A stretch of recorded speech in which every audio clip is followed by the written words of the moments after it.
Hello, I'm Deborah Lee Meehan, and thanks for joining Jesse and myself for another day Colonic Talk. And you want to? Do you have a question for me? I do have a question for you, Lee.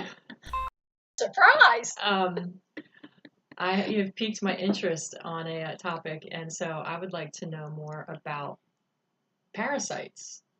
What are parasites? Oh, that is like what a topic. That's a mainliner, by the way. I believe it's a big part of the diseases going on, and they play a big part in the body as far as tearing the body down in the immune system. But they are there because if a body is ingesting heavy metals, chemicals, um, all the inorganic things that they shouldn't be and don't need to, remember this, that makes it easier for the parasites to be living in there. It breaks down the immune system because when I see um, in through the tube heavy metals coming out, which they're fluorescent, they will have a lot of parasites in them.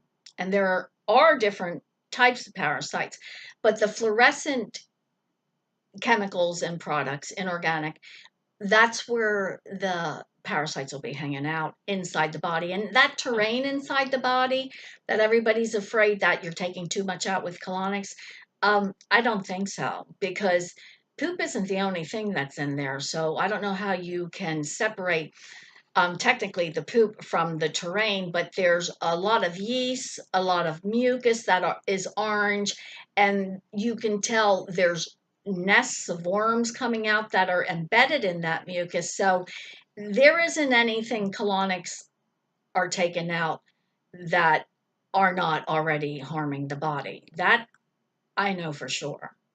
Another thing is I need to say this because I don't think I've said this before, but I have been in business over 32 years and I have done well over 50,000 colonics and sometimes hundreds of colonics on one person. And I did do 525 on myself and clean my bowel, according to Helen Wood Institute.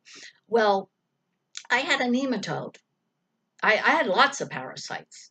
And having a colonic every day and taking all parasitical things to get rid of them. It didn't get rid of them. It got rid of some, but it didn't. I had a nematode and I did the research on it, and my belly would swell up around the inner, you call it the inner tube. It's in the pancreas, and they look like eels. And when he finally came out at the end of 525 colonics, which meant he would live in the pancreas, go down and eat, and come up and come back up in the organ so he wouldn't get swished out. And then all the other products I took didn't even hurt him. But until my environment got so clean, um, big worms stayed in the organs and were smarter than even bowel cleansing. But he happened to come out when I did a gallbladder and liver flush toward the end of the 525. And God just honored me with this because sooner or later we were going to get him. And I knew he was in because my belly would swell up. And I did the research at nematode seminar. And if I walked by the refrigerator, the energy of the food my belly would swell up. First thing in the morning, I didn't even eat. That's a nematode activity in the pancreas. You know, the beer bellies, and people who drink whiskey, because I drank whiskey when I was a young girl, and it's the sweet whiskey. And that's how we got rid of them too, with a tincture with marigold root and his favorite whiskey. But anyway, his nest we took out. He came out accidentally, but purposefully. God set him up. I was doing a gallbladder and liver flush, and he probably left the pancreas to come over and feed in the gallbladder and liver, and went whoosh right out and he was plump and everything. And I probably picked him up when I was eating strawberries, or that's how you get them. I used to lay in the field and eat strawberries when I was a little girl. So he probably was with me for 20 years. He was pretty plump. They go in microscopic, and let's do the fish story. But he was pretty big and he was plump. So he was alive, but his nest was still my pancreas. And so I had to take a tincture, and that consisted of the whiskey and the marigold root, because marigold, you sneak them out because That tincture will not go in the organs, so you have to bait them out with the sugar, which was the whiskey, and then the marigold root kills them. And it did.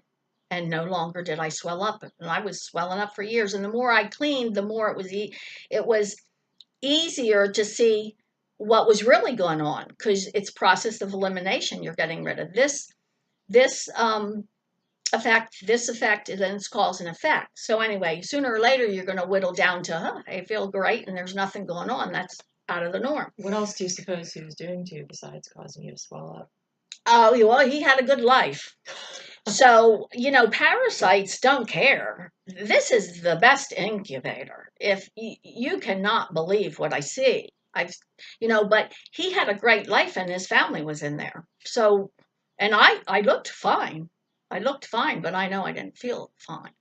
So, and I was only in my 30s, so I probably had them all through my 20s and into my 30s, maybe my teens. But there are different types of parasites. So I've seen what looks like night crawlers, and that's probably what they are. I've seen 25 inches long, thousands coming out of the tube, and that was somebody who needed a liver transplant. And I did not know there was a connection to parasites and disease when I started out. This was 1992, one of my first clients, and I was like, oh, I didn't even know they were worms.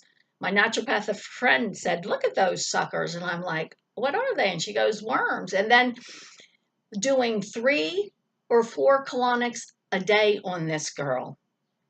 She's going to die anyway, so she opted to do it, her choice. All these worms came out, and her snow white feces that she had turned brown within 8 days. So, in my mind, there was a connection between thousands of earthworms coming out and her liver not working, and then all of a sudden it working after we saw all them, they had to be downloaded from the liver.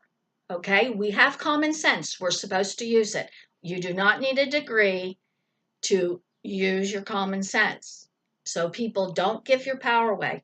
They're the things I learned, and I so innocently went in. Everything I speak about is what I learned right in front of my eyes, not one time, not twice, thousands of times. You saw it right in the tube. Thousands of times, the cause and effect, and the person got so well so fast when those lovely parasites were not in there. So there's worms, there's bacteria. Of course, bacteria is, I think, the scientific word to cover all parasites. But yeast, and the yeast is from the chemicals. A lot of times the yeast will turn orange. It's bright orange.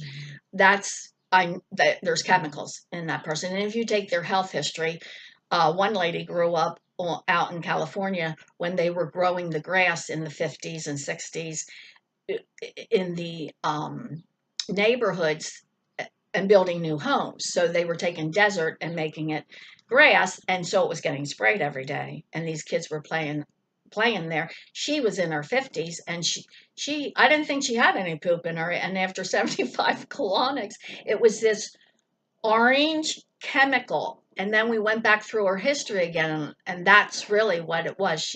And she was beautiful, and she was a nutritionist, but I never saw that with anybody else. So her health history helped us figure that out. Then after that, the body will work off of the most important issue. The body has rules. And so that was the most important. When I didn't see a lot of poop coming out, I knew she had it in her, but I knew it wasn't the most important thing. And when I saw the fluorescent mucus, I knew she had chemical problems, no matter how beautiful she was and how good she ate. So that came up. And when enough of that was cleared out, her higher self allowed the poop then to be coming out. And after about 75 colonics, we saw more poop than you can't imagine. But the chemicals was her major problem. So that's how things work. And that's what I learned as I work on people. So then there's molds. Of course, there's molds. And the viruses are inside a bacteria, by the way. When you kill parasites, the viruses come out of them. And so the people sometimes will, if they go and get tested, they'll say, I have a virus. I said, yeah, well, we're clonicking and we're bringing out, the parasites are dying. So the viruses are coming out. So the next colonic or 2 or 3 or 4 or 5 are going to just take that virus out of your body anyway. So no worries, is in my opinion. They can do whatever they want, but there's nothing really to do. Um, and then what are these? Small Oh, animals. small animals. I I hate to say that. That's really good. But mud puppies, has anybody knows what mud puppies are? I didn't know till I came in the South. But a colonigenist said one of those came out of one of her clients, which I believe. I've seen them. They're around the spring. So if you're getting spring water, and if they're anything like nematodes where you pick them up microscopic and they grow inside of you, makes total sense to me. But Crohn's, I've worked with people with Crohn's, and she got totally well. And she did, I don't even want to tell you how many colonics she did. And she had a team of doctors watching her, but she did 7 colonics a day on her own. And I trained her, and she decided, and they watched her walk right off her deathbed, 20 years, addicted to morphine, but she had small animals coming out of her, and she was out of the country in third world countries, I will say, and just living like everybody else there. So even if you're getting your inoculations when you travel, there are parasites and other things that are just as damaging.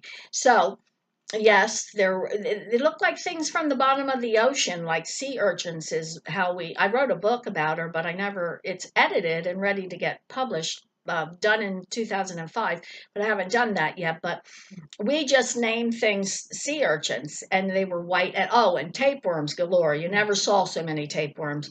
And the rectangular sections are white. Everything was always milky that came out of her, not to mention all the other stuff that was in her, morphine, uh, old food, and they just eat you alive. In my opinion, Crohn's you're gonna be eaten alive like you would in your coffin, where the worms eat you alive. They don't come in through the ground; they're coming out of eating you alive in your body. So you just that's what I think. And so when I saw all that coming out, um, it made a believer out of me. Wow. And I have a lot more stories than that. Wow. That's disgusting. And so it's liberating too. She got so healed. She got so well. I believe it. Yeah. And so if you're walking around with, I have a question. So if you're walking around with the energy of all these parasites living inside of you, what does that mean about how you might interact with people that you bump up against? Oh, well, my favorite thing as I was learning all this and really seeing it was I really could see people in that way too. Just, you know, depressing, oppressing you, hangers oners. I mean, yeah, and they're full of parasites. They actually, a live person will mirror what's inside. And I have another story, but I can't tell you right now because we're running out of time. But so people, yeah, they manifest a mirror what's inside. What's inside will be shown outside. Thanks. Interesting. We got to go because we talk too much sometimes. I do. Jesse listens really well. Thanks, Jess. Thanks, Lee.